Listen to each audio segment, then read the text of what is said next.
ಓಂ ಹ್ರೀಂ ಶ್ರೀಂ ಕ್ಲೀಂ ಶ್ರೀ ಪಾರ್ಶ್ವನಾಥಾಯ ನಮಃ. ಎಲ್ಲರಿಗೂ ಜೈ ಜಿನೇಂದ್ರ. ನನ್ನ ಹೆಸರು ಶಮಿತಾ ಹೆಗ್ಡೆಜೆ.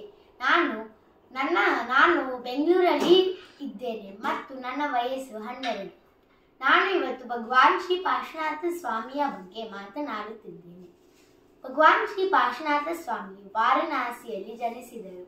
ಅವರ ತಂದೆ ಅಶ್ವಸೇನ ಮತ್ತು ಅವರ ತಾಯಿ ವಾಮದೇವಿ. ಈ ಸಂದರ್ಭದಲ್ಲಿ ಜೈನ ಧರ್ಮದ 23ನೇ ತೀರ್ಥಂಕರರಾದ ಪಾರ್ಶ್ವನಾಥ ಸ್ವಾಮಿಯ ಮೂಲ ತತ್ವಗಳ ಬಗ್ಗೆ ನಾವು ತಿಳಿದುಕೊಳ್ಳಬೇಕಾಗಿದೆ. ಪಾರ್ಶ್ವನಾಥ ಸ್ವಾಮಿಯ ಜೀವನದ ಸಂದೇಶಗಳು ಮತ್ತು ಬೋಧನೆಗಳು ಹಲವಾರು ಮಂದಿಗೆ ಪ್ರೇರಣೆಯಾಗಿದೆ ಮತ್ತು ಜೀವನದಲ್ಲಿ ಧರ್ಮವನ್ನು ಹೊಂದಿರುವವರಿಗೆ ಮಾರ್ಗದರ್ಶನವನ್ನು ನೀಡಿದೆ ಎಂದು ನಾವು ಗಮನಿಸಬಹುದು. ಅಹಿಂಸೆ, ಸತ್ಯ, ತ್ಯಾಗ, ಬ್ರಹ್ಮಚರ್ಯ ಮತ್ತು ಅಪರಿಗ್ರಹ ಅವರ ಮೂಲ ತತ್ವಗಳು. ಪಾರ್ಶ್ವನಾಥ ಸ್ವಾಮಿಯು ಅಹಿಂಸೆ ಮತ್ತು ಸತ್ಯವನ್ನು ಅತ್ಯಂತ ಪ್ರಾಮುಖ್ಯತೆಯಿಂದ ಬೋಧನೆ ಮಾಡಿದ್ದಾರೆ. ಅವರು ಹೇಳಿದಂತಹ ಅಹಿಂಸೆ ಮಾತ್ರವಲ್ಲದೆ ಮಾನವ ಹೃದಯದಲ್ಲಿ ಅವರ ಬೋಧನೆಗಳು ಎಂದೆಂದಿಗೂ ಇರುತ್ತದೆ. ಪಾರ್ಶ್ವನಾಥ ಸ್ವಾಮಿಯು ಅಹಿಂಸೆಯನ್ನು ಅತ್ಯಂತ ಪ್ರಾಮುಖ್ಯತೆಯಿಂದ ಬೋಧಿಸಿದ್ದಾರೆ.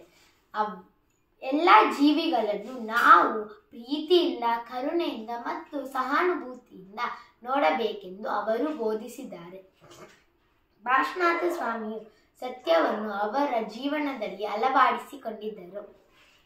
ಸತ್ಯವು ಜೀವನದ ಮೂಲವಾಗಿದೆ.